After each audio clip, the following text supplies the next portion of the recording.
Nah, maka itu ke depan saya setuju betul apa yang disampaikan oleh guru kita tadi. Kita siap dialog kapan saja.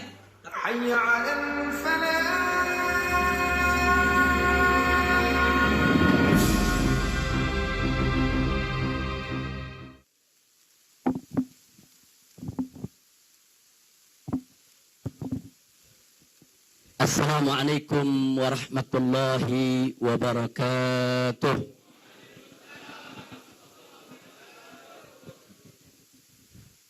Alhamdulillah,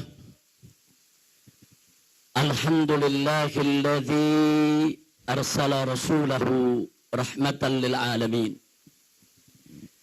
Alhamdulillah, alhamdulillahilladzi ja'ala nabiyyahu khataman nabiyyin.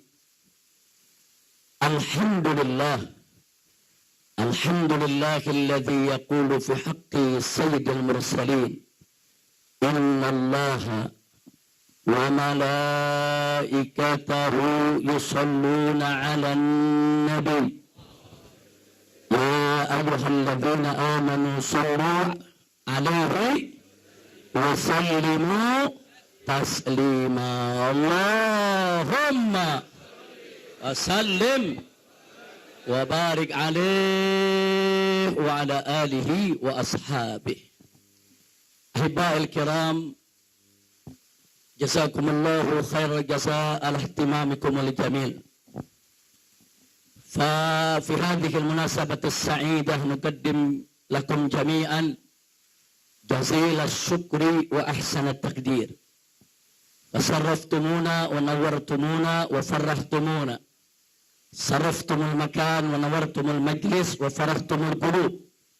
فأسأل الله سبحانه وتعالى أن يبارك لنا ويبارك لكم وأن يتقبل ما في نيتنا أجمعين. آمين يا rabbal alamin. Ahiba'il kiram, pada kesempatan ini untuk yang kesekian kalinya saya ingin menyampaikan ucapan berjuta terima kasih dan penghargaan yang tinggi kepada segenap umat Islam yang telah meluangkan waktunya, yang telah menunjukkan kepeduliannya, yang telah menyambut kepulangan saya sekeluarga.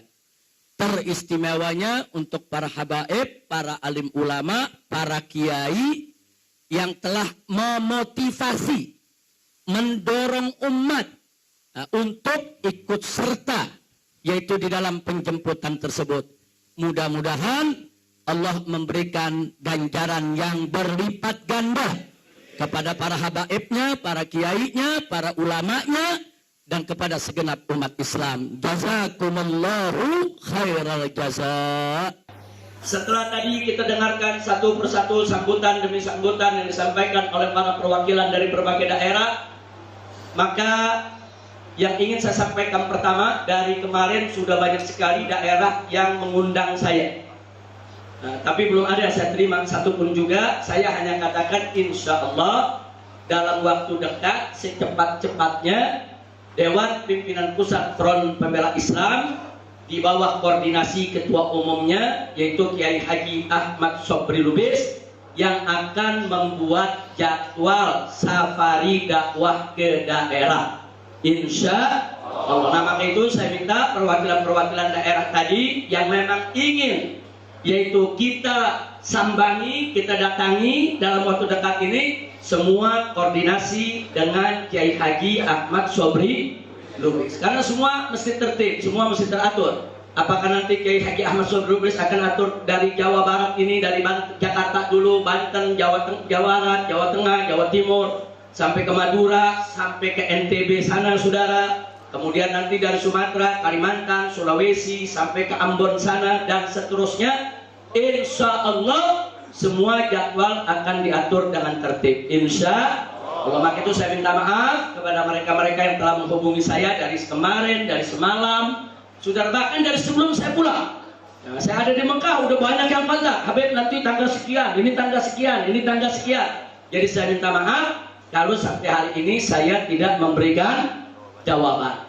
Nah, adapun besok, saudara, insya Allah yaitu hari Jumat, saya akan berusaha untuk hadir di tempat maulid Sayyidil Walid. Nah, perlu Anda tahu juga bahwa Sayyidil Walid Al-Habib Ali bin Abdurrahman As-Sagaf juga guru saya. Beliau dulu punya majelis taklim rutin di Masjid An-Nur Tanah Abang, ya, Pak. Rutin beliau mengajar di sana setiap yaitu malam Sabtu membuka tafsir, dan saya ketika itu masih SD, masih kelas 3 SD.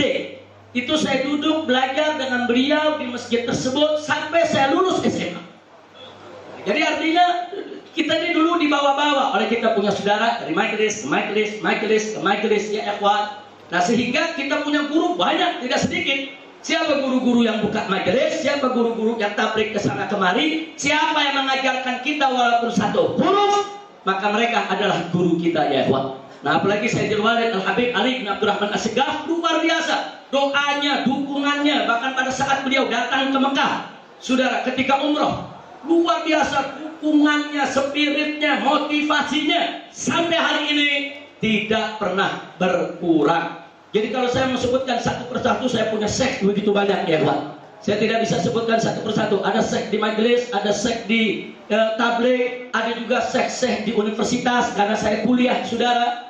Dan saya punya guru-guru besar di universitas juga tidak sedikit. Ada Syekh Abdul Fattah Abu Ghuddah, guru saya di bidang hadis. Ada Syekh Profesor Doktor yaitu Muhammad Rawasfal Aji, guru saya di bidang ilmu fikih dan usul. Kemudian ada Dr. Asy-Syahid Al-Alimul Allamah dari Lubnan, yaitu Dr. Subhi Soleh, guru saya di bidang ulumul Al-Quran. Dan mereka semua saya punya guru, baik yang di Indonesia maupun yang di universitas, semua muttasilus sanad, saudara. Alhamdulillah. Ini penting untuk saya sampaikan, saudara, supaya tidak ada lagi isu-isu, saudara, katanya Habib Rizik ini belajar sendirilah, baca kitab, nggak punya guru, nggak punya syekh. Barang siapa yang baca kitab sendiri katanya belajar sama setan.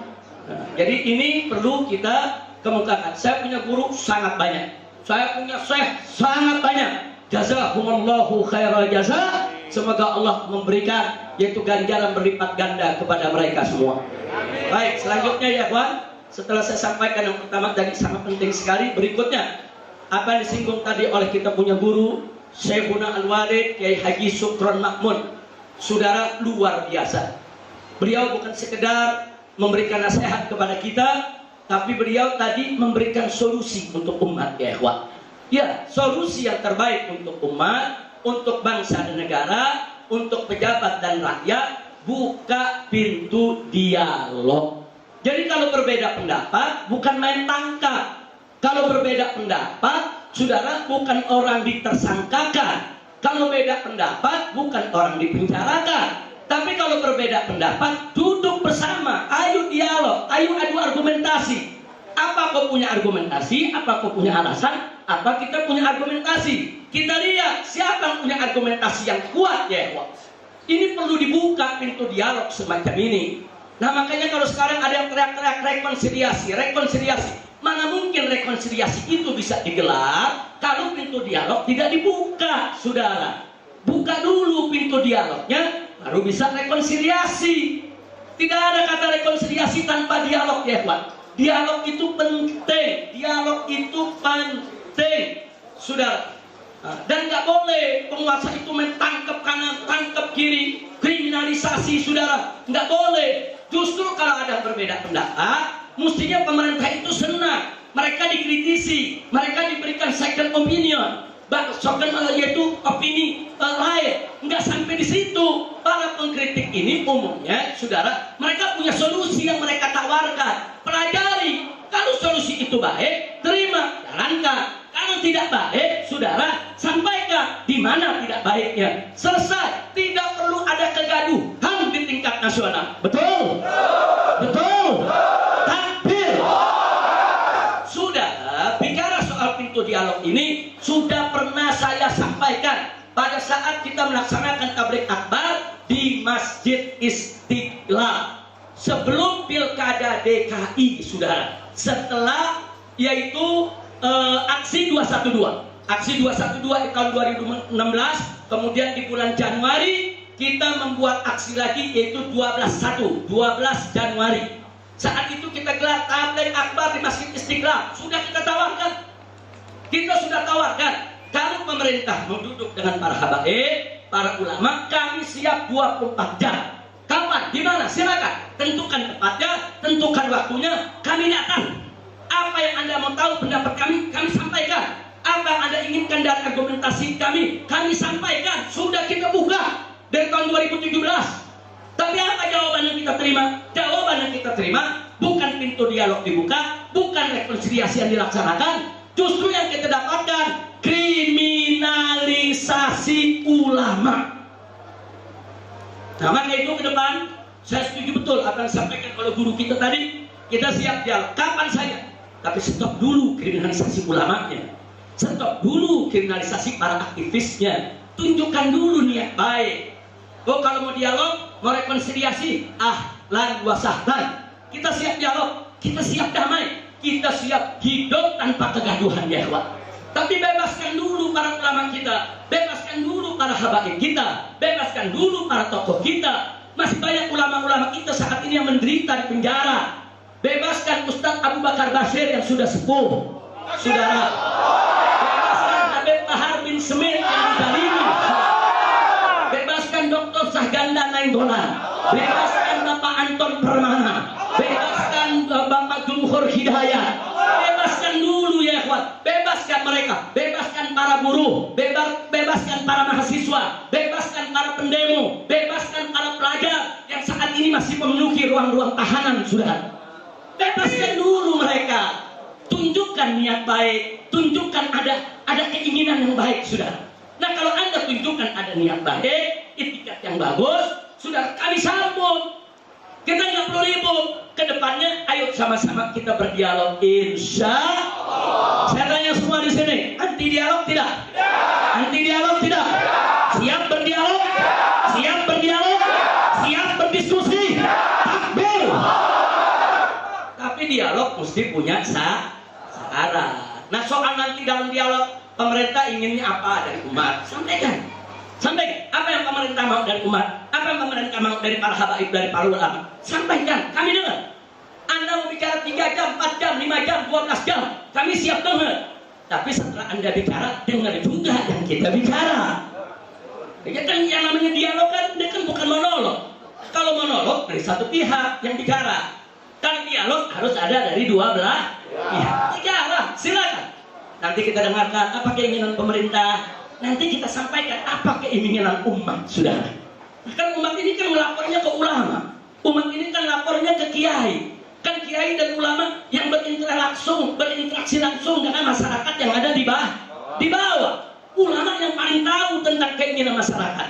Ulama yang paling tahu tentang kemauan daripada masyarakat, ya, saudara. Nah, nanti ulama akan menyampaikan masyarakat tuh keluhannya begini, rakyat tuh maunya begini. Nah, di mana salahnya? Kalau ada salah, luruskan. Itu yang namanya dialog, saudara.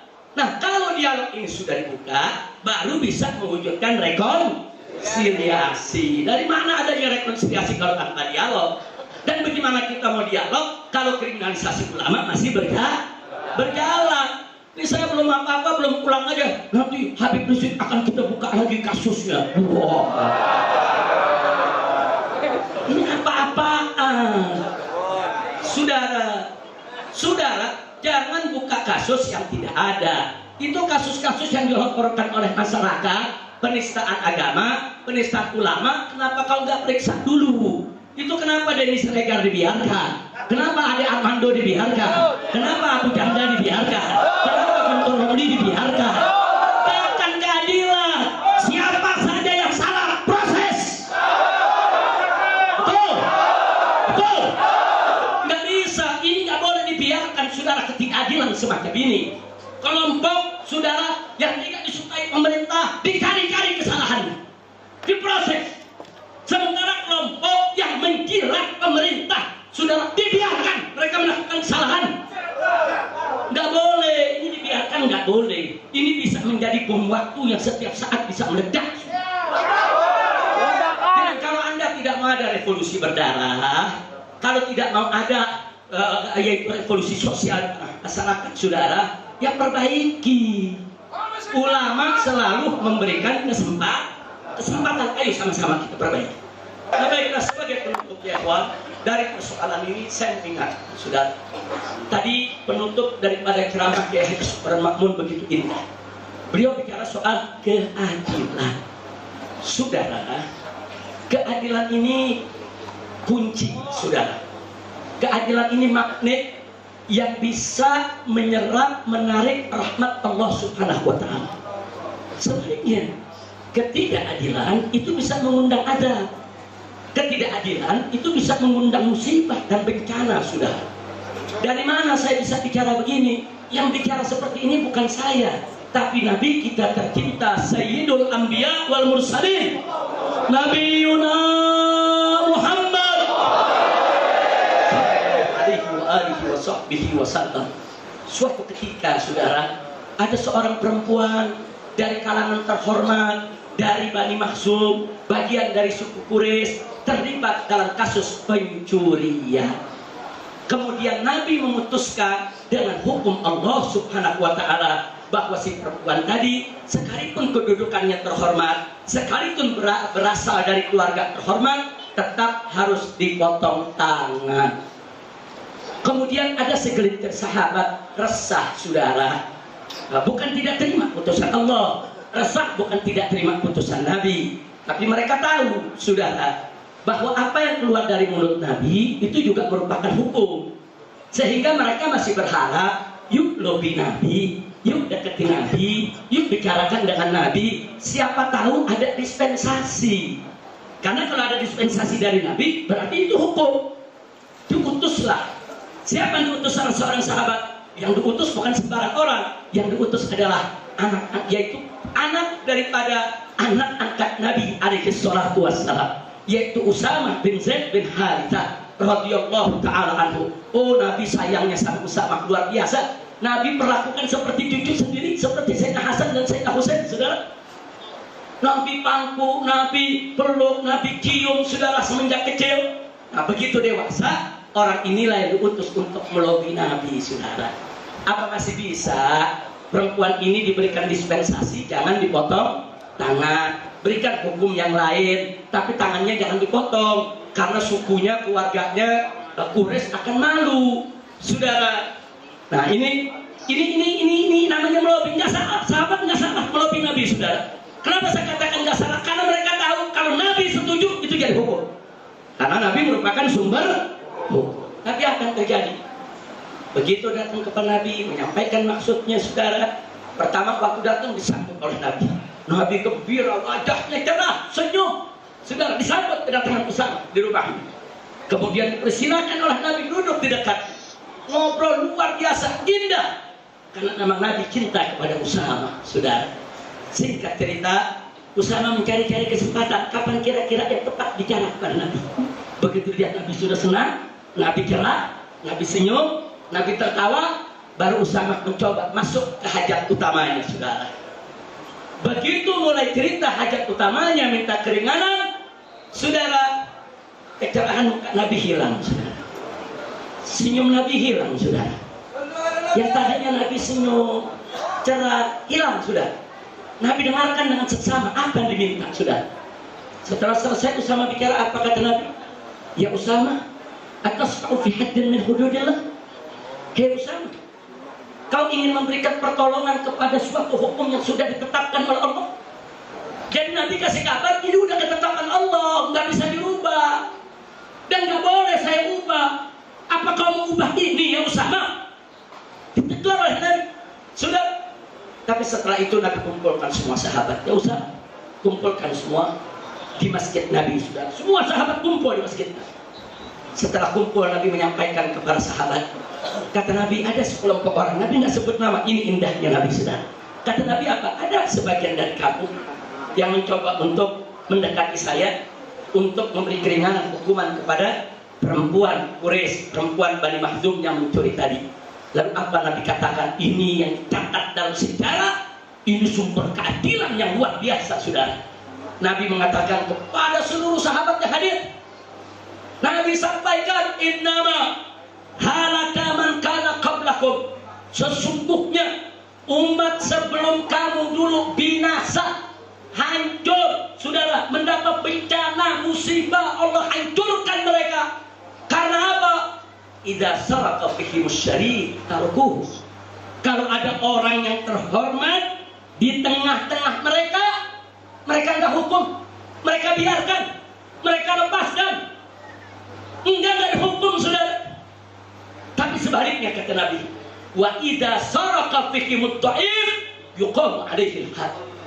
Tapi kalau ada orang lemah, wong cilik, orang kecil yang enggak punya kedudukan, saudara, mereka bersalah, yuqam alaihi al-had, ditegakkan atas mereka ketetapan hukum, ditetapkan hukum yang berat atas mereka. Masya Allah, ini Nabi udah kasih kabar, hati-hati, hati-hati. Kalau di tengah-tengah kita sudah tidak adil seperti itu, saudara. Satu kelompok salah dibiarkan, bahkan dilindungi. Kelompok lain yang tidak disukai, saudara, enggak salah aja disalahkan. Apalagi kalau salah, ya. Kalau sudah begini yang terjadi, apa kata Nabi? Innama halaka man kana qablakum. Halak, kata Nabi, binasa, hancur itu bangsa. Nah, sekarang saya mau tanya, saudara, di Indonesia mulai terjadi tidak? Ada kelompok yang kalau saya salah dibiarkan? Ada kelompok yang kalau salah dibiarkan? Ada kelompok yang kalau salah dihukum? Ada kelompok yang gak salah disalah-salahin? Ada tidak? Ada tidak? Kalau begitu saya tanya, itu adil tidak? Adil tidak? Jadi Nabi tadi mengatakan kalau tidak adil itu, saudara, apa yang akan terjadi? Hancur. Sekarang saya mau tanya semua, mau Indonesia hancur? Mau Indonesia binasa? Mau Indonesia mendapatkan aneka ragam bencana dan musibah? Na'udzubillah min dzalik. Ini nggak boleh dibiarkan. Jadi dari hadis ini kita mendapatkan informasi nabawi, informasi yang bukan lagi A1 nih, bukan lagi akurat, super akurat, sumber hukum, saudara. Informasi dari Nabi yang nggak pernah meleset. Wa ma yantiqu 'anil hawa in huwa illa wahyuha. Ini informasi ilahi, informasi nabawi. Nabi menginformasikan kalau ketidakadilan sudah terjadi di tengah suatu masyarakat, suatu bangsa, maka mereka akan binasa. Nah, mudah-mudahan Allah selamatkan kita semua. Nggak sampai di situ. Saking perhatian dan pedulinya Nabi dengan keadilan, Nabi bersumpah depan sahabat, sudah.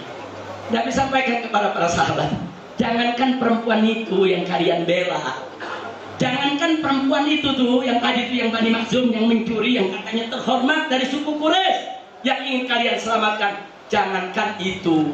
Lau anna Fatimah binta Muhammadin, andai kata Fatimah putri Muhammad, Fatimah putri Nabi, jantung hati Nabi, kecintaan Nabi, Fatimah ummu abiha.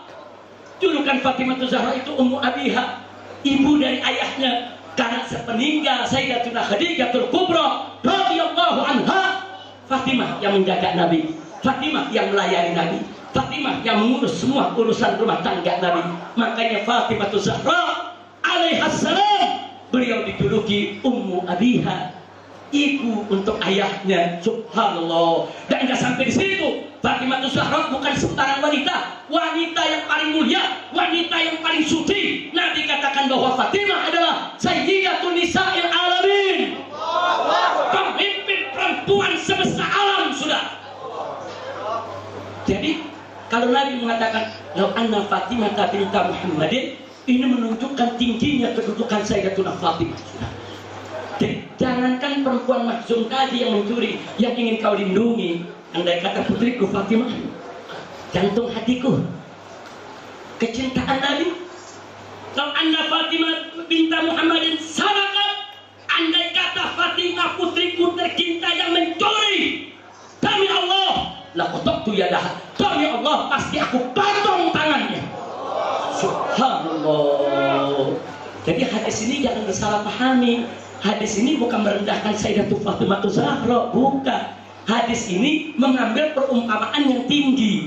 Jangankan perempuan lain, Fatimah Zahra saja tidak kebal hukum, saudara. Subhanallah, walhamdulillah, wala ilaha illallah, wallah. Saya tanya, kalau gitu Nabi adil tidak? Adil. Nabi adil tidak? Adil. Nabi adil tidak? Sallu ala Nabi. Sudah keadilan yang luar biasa. Enggak peduli siapa yang salah, saudara, enggak. Walaupun putrinya mencuri, potong tangannya. Subhanallah. Keadilan semacam ini yang kita butuhkan. Keadilan semacam ini yang dibutuhkan oleh umat Islam Indonesia. Bagaimana para pejabatnya, para pemimpinnya berlaku adil, bersikap adil, menetapkan hukum dengan adil. Karena kalau kalian, para pejabat tidak adil, bukan hanya kalian yang binasa, tapi negara, bangsa, rakyat semua ikut binasa karena ketidakadilan kalian. Sekarang saya mau tanya, kalau para pejabat terus-menerus tidak adil, negara kita mau binasa. Saya mau tanya, apa Anda mau musnah dalam kebinasaan negara? Apa Anda mau binasa dalam bencana? Maka itu nggak boleh kita diam, saudara. Oh, ada yang jawab, Habib, kalau kita lawan nanti kita dipenjara, nanti kita dibunuh. Wallahi, penjara bahkan dibunuh sekalipun jauh lebih baik daripada kita mati dalam bencana akibat murka Allah kepada bangsa ini. Ujungnya mati-mati juga, saudara.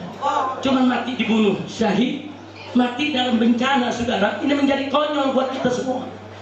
Nah, begitu saya mau tanya, Anda mau pilih mati syahid atau mati konyol? Siap mati syahid di jalan Allah. Takbir. Kalau begitu siap tegakkan keadilan. Siap lawan ketidakadilan. Takbir. Dan saya berjanji di sini, saudara, saya tidak akan tinggalkan umat, saya tidak akan tinggalkan Anda. Kita akan berjuang bersama untuk melawan semua ketidakadilan. Kita tidak mau negara ini dibinasakan oleh Allah. Harus kita lawan ketidakadilan tersebut. Jadi di sini, saudara, saya ingin sampaikan betapa ada seorang santri di Jawa Timur, saudara, membuat satu meme yang dianggap menghina petinggi Polri, dianggap menghina presiden. Saudara, langsung ditangkap, dipakaikan baju tahanan, saudara, ditayangkan di televisi, kemudian dikatakan ini penghina presiden, tidak layak hidup di Indonesia, diadili dan divonis penjara 4 tahun. Ini santri masih belasan tahun, saudara. Tiba-tiba ada anak cukong Cina, saudara, dengan membawa foto presiden, dia caci maki, dia pukul-pukul, keluar sumpah serapah, kata yang tidak elok untuk kita contohkan, saudara. Bahkan dia ancam, saudara, presiden itu kacung dia mau bunuh, tidak disentuh oleh hukum sama sekali. Apa ini negeri? Tegakkan keadilan. Oh, menurut mereka, bahkan aparat keamanan di sini, saudara, menjadi juru bicaranya. Apa katanya? Oh, itu kan cuma lucu-lucuan, itu cuma bercanda. Innalillahi wa inna ilaihi raji'un. Kalau anak cukong Cina boleh bercanda sedemikian rupa, kenapa yang anak santri nggak dibilang bercanda juga? Kenapa? Kalau anak cukong Cina dibebaskan, santri bebaskan juga, saudara. Betul? Kalau yang santri dihukum karena dituduh menghina pemerintah, ya anak cukong Cina hukum juga dong. Itu namanya keadilan. Kita nggak minta diistimewakan, enggak. Umat Islam tidak minta diistimewakan, saudara. Umat Islam tidak minta diistimewakan dalam hukum. Tegakkan hukum yang adil. Yang salah proses hukum sesuai dengan hukum yang setimpal. Betul? Takbir. Tapi kalau begini caranya, saudara, yang menjilat rezim, yang menyanjung-nyanjung rezim, yang membela-bela rezim, salah apapun dibiarkan. Sudah dilaporkan oleh masyarakat, dilaporkan oleh kiai, dilaporkan oleh santri, dilaporkan oleh masyarakat, enggak diproses. Sampai kapan kita diam melihat begini? Sampai kapan? Ini kalau terus-menerus dibiarkan, hancur binasa kita punya negeri, saudara. Nah, inilah yang saya maksud, perlu kita melakukan revolusi yang kemarin tidak adil, besok wajib adil. Yang kemarin suka bohong, besok tidak boleh lagi bohong. Yang kemarin suka ingkar janji, besok tidak boleh ingkar janji. Yang kemarin terlanjur khianat, maka besok wajib jaga amanah. Setuju tidak? Saya tanya, kira-kira kalau pemerintah melakukan revolusi akhlak, dukung tidak? Dukung tidak?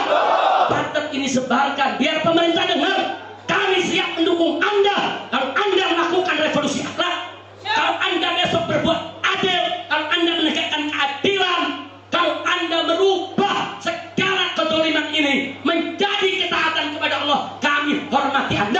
kami siap tunduk kepada aturan Anda. Betul? Kalau Anda tidak hadir, gelombang manusia, gelombang rakyat dari Sabang sampai Merauke akan melawan segala ketidakadilan Anda. Takbir! Takbir! Sallu ala Nabi.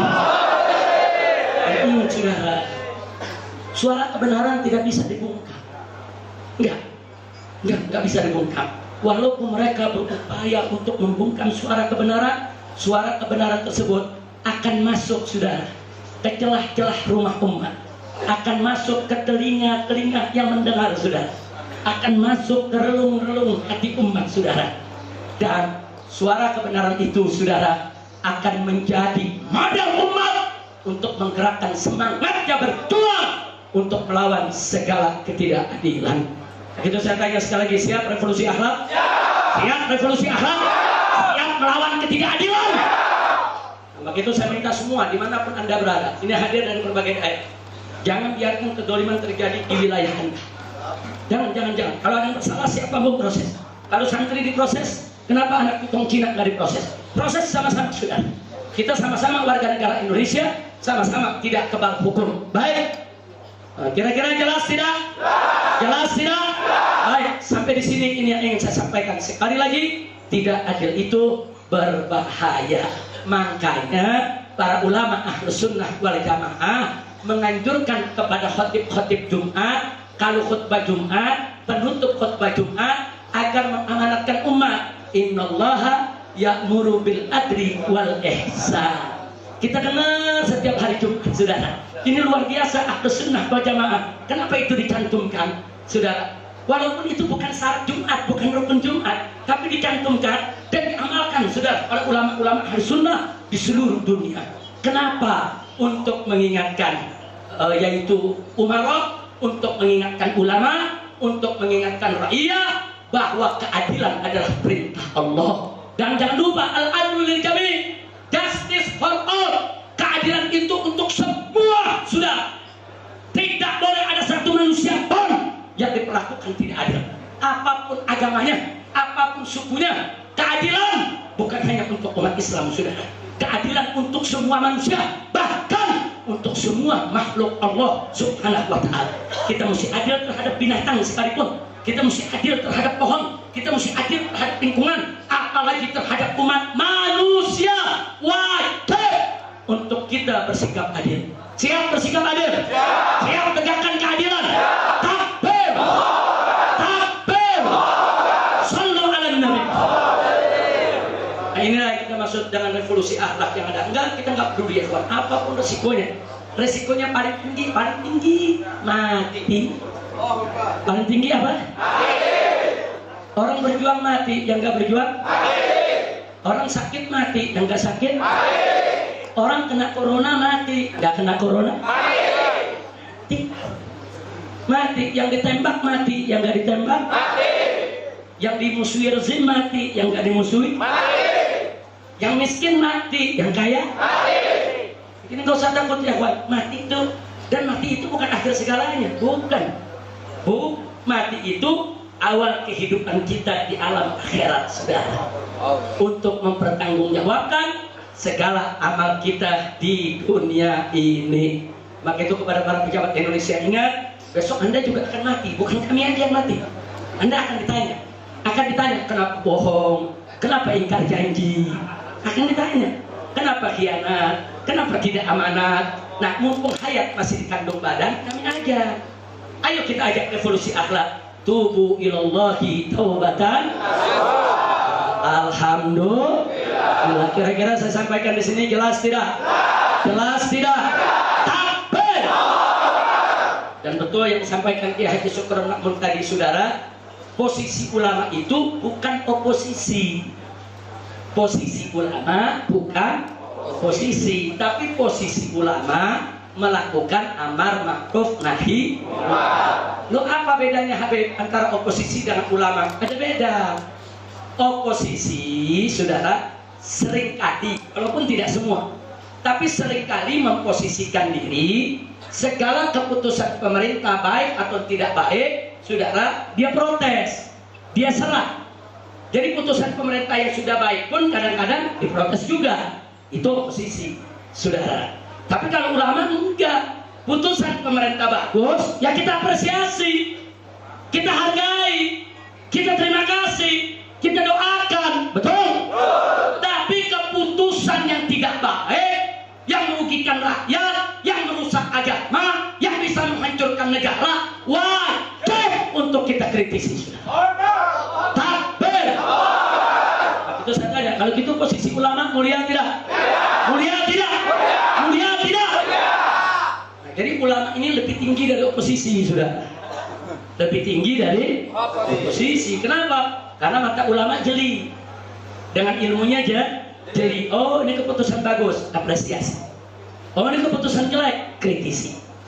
Dan ulama tidak akan pernah mundur dari itu. Enggak, saudara. Jadi ulama yang asli. Nah, ini kalau kita cerita tadi. Kiai Sukron nih. Mengingat nama Kiai Haji Munawir asli. Ulama yang asli. Nah, ulama ada dua, ada asli, ada ulama-ulamaan. Ada ulama-ulamaan. Lalu maksudnya apa? Ulama-ulamaan yang ngajak umat ke sorga-sorgaan. Karena kalau ulama asli ngajak umat ke sorga siap ikut ulama asli? Takbir. Nah, jadi sekali lagi ulama yang asli berada di atas semua pihak, saudara. Di atas pemerintah, di atas oposisi, di atas partai, di atas seluruh komponen bangsa. Ulama itu harus jadi guru bangsa. Ulama itu harus jadi penasehat utama. Ulama itu, saudara, harus selalu menjadi pengontrol segala kebijakan pemerintah untuk melindungi seluruh rakyat, apapun agama, budaya, dan bahasanya. Sekali lagi saya tanya, kalau gitu kedudukan ulama mulia tidak? Mulia tidak? Takbir. Maka itu jangan suka merendahkan ulama. Allah katakan dalam Al-Quran, yarfa'illahu alladhina amanu minkum walladhina utul ilma darajat. Nah, baiklah ya kawan, akhirnya sebagai penutup saya ingatkan, sebelum NKRI lahir, sebelum nama Indonesia ada, sebelum Indonesia merdeka, saudara, sebelum jauh sudah, sebelum ada partai-partai, sebelum ada tentara, sebelum ada polisi, buka sejarah. Siapa yang melawan penjajah, saudara? Yang melawan penjajah adalah ulama dan santri. Saudara, saya kasih contoh beberapa pondok pesantren. Di Sumatera itu ada pondok pesantren Mustofawiyah. Itu umurnya sudah ratusan tahun, saudara. Sebelum Indonesia lahir. Di Jawa Timur ada pondok pesantren Sidogiri, saudara. Itu umurnya kalau tidak salah sudah hampir 300 tahun, saudara. Sebelum ada Indonesia. Pondok pesantren Tambak Beras 200 tahun, pimpinan usaha, salah satu pendiri NU yang mendirikan pondok pesantren Tambak Beras, ya. Artinya kalau 200 tahun, duluan mana? Pesantren apa Indonesia? NKRI apa Indonesia? NKRI atau pesantren? Pejabat yang sekarang atau kiai? Jadi jangan begitu udah merdeka, dapat jabatan, gaji gede, enak-enakan, ulama dikriminalisasi. Jadi keluar lagi dah tuh ya. Udah kangen 3 tahun setengah nggak keluar. Takbir, takbir. Mestinya betul yang dikatakan oleh Kiai Sukron tadi. Kalau ada ulama-ulama yang kritis, ajak bicara. Ajak bicara ya ikhwan. Bukan ulama dikriminalisasi. Ulama dikriminalisasi, santri ditangkepin apa? Ente belum lahir, ulama udah berjuang. Ente belum lahir, santri udah berjuang. Justru akhirnya NKRI, merdekanya Indonesia, dengan izin Allah, berkat perjuangan para ulama dan santri. Sekarang saya mau tanya, ulama dan santri yang berebut kemerdekaan, sekarang kemerdekaan ini mau direbut oleh kaum oligarki, oleh para koruptor, oleh para bangsa-bangsa, oleh para bajingan yang ingin menghancurkan negeri. Anda ridho tidak? Ridho tidak? Siap jaga kemerdekaan? Siap jaga warisan ulama? Siap jaga NKRI? Siap jaga Pancasila? Siap jaga Undang-Undang Dasar 1945? Siap jaga Bhinneka Tunggal Ika? Takbir! Siap singkat para pengkhianat?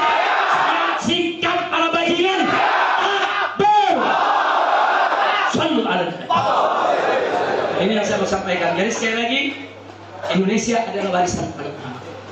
Ulama dan santri memperjuangkan kemerdekaan Republik ini. Lihat Pangeran Diponegoro, saudara. Bagaimana pakaiannya? Pakai baju tentara, polisi, apa ulama? Imam Bonjol.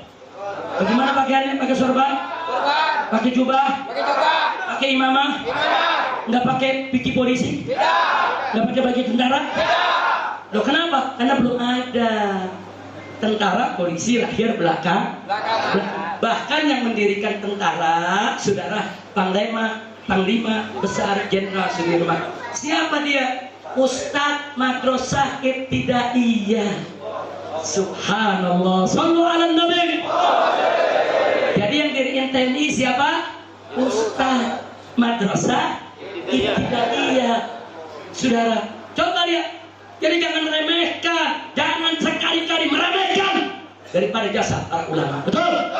Itu saya sampaikan sekali lagi kepada pemerintah, kita ajak. Ayo pemerintahan Jokowi saat ini. Kami para habaib, para ulama mengajak Anda dengan jajaran Anda, menteri-menteri Anda, semua pejabat negara ini, ayo kita revolusi. Lah, kita perbaiki. Maaf, apa yang sudah berlalu baik kita anggap sudah berlalu, tapi ke depan ini harus semua berubah.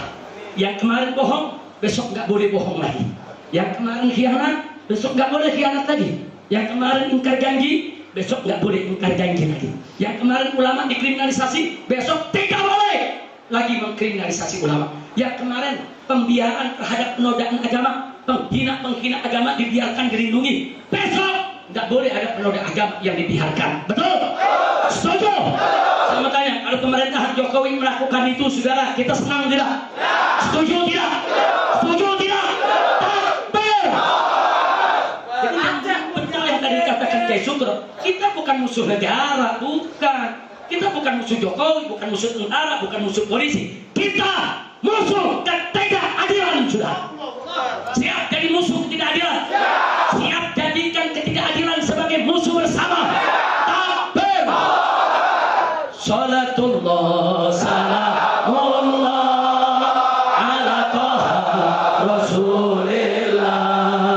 Salatullah salamullah ala yasin habibillah. Salatullah salamullah ala taha Rasulillah. Salatullah salamullah ala yasin habibillah. Tawassalna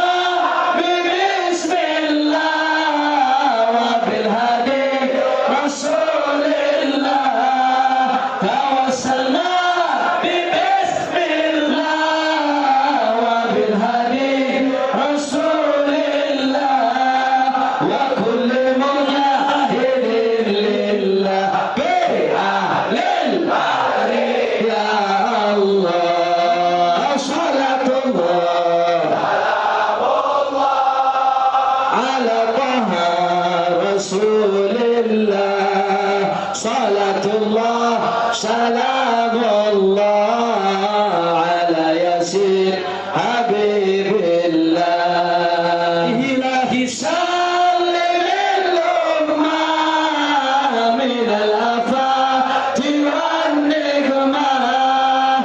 Ilahi salimil ummah minal afati wan nikmah.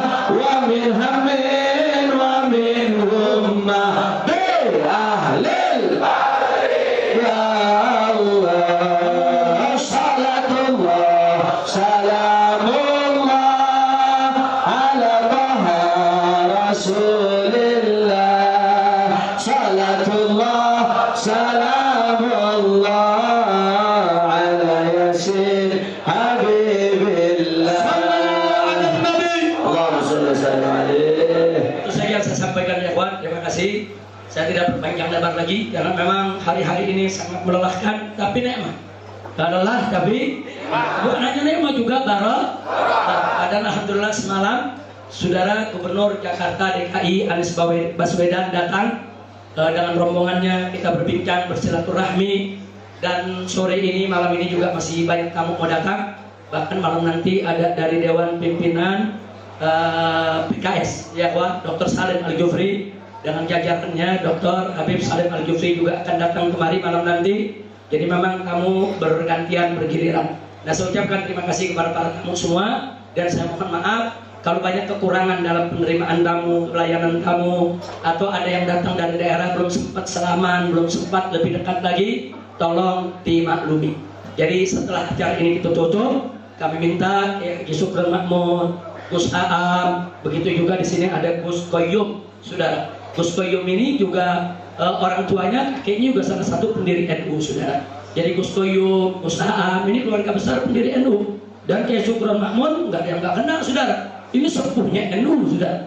Diakui atau tidak diakui secara struktural, beliau orang tuanya NU, saudara. Jadi kalau ada mengatakan FPI anti NU, saudara, itu fitnah, bohong. Sekali lagi, kita bukan musuh pemerintah, juga kita bukan musuh NU, kita musuh kezalimah. Nah, kita bukan musuh NU. Kalau aliran Nusantara, iya, itu musuh kita, saudara. Aliran Nusantara tahu? Disingkat? Disingkat? Kok tahu dong? Kirain udah lupa. Ternyata pelajarannya melekat juga. Nah, kalau bicara aliran Nusantara yang liberal, kayak Syukron gak usah cerita, saudara. Sudah puluhan tahun di atas mimbar selalu berbicara tentang bahaya liberalisme, saudara. Nah, jadi kami bukan musuh NU, bukan. Kami musuh kesesatan, kami musuh kezaliman, kami musuh kemuntaran. Ini itu usaha, lanjutkan perjuangan Anda dan kawan-kawan yang ingin menyelamatkan Nahdlatul Ulama dari pemikiran-pemikiran yang sesat dan menyesatkan, yang ingin menyelamatkan Nahdlatul Ulama untuk menjadi Jam'iyatun Mubarakah. Saya dan seluruh keluarga besar Front Pembela Islam, bahkan seluruh umat Islam yang ada di Indonesia, mendukung upaya kiai-kiai NU untuk menyelamatkan Nahdlatul Ulama. Takbir! Takbir! Takbir! Takbir! Sallu ala Nabi. Nah, itu saja yang bisa saya sampaikan. Kalau habis ini saya minta maaf. Sekali lagi minta maaf. Tidak ada selaman-selaman, saudara. Jadi masing-masing nanti bisa kembali ke rumahnya dengan tenang, dengan tertib, bil akhlakul karimah. Dan kalau ada yang mau kumpul lagi, besok pagi ada maulid di Habib Hamid Alka jam 9 pagi. Insya Allah saya akan hadir, yaitu di Pondok Rangon, Jakarta Timur. Saudara, dekat markas TNI di Cilangkap, daerah sana. Insya Allah besok jam 9 pagi. Jadi kalau ada tamu-tamu yang mau datang besok pagi, saya tidak ada di rumah. Saya tidak ada di rumah. Jadi kita akan mulai besok untuk dakwah maulidnya, insya Allah. Nah, ini yang saya mau sampaikan hari Jumat pagi, insya Allah di tempat Sayyidil Walid Al Habib Ali bin Abdurrahman As-Sakaf, orang tua kami, guru kami, sesepuh kami, kecintaan kami, saudara.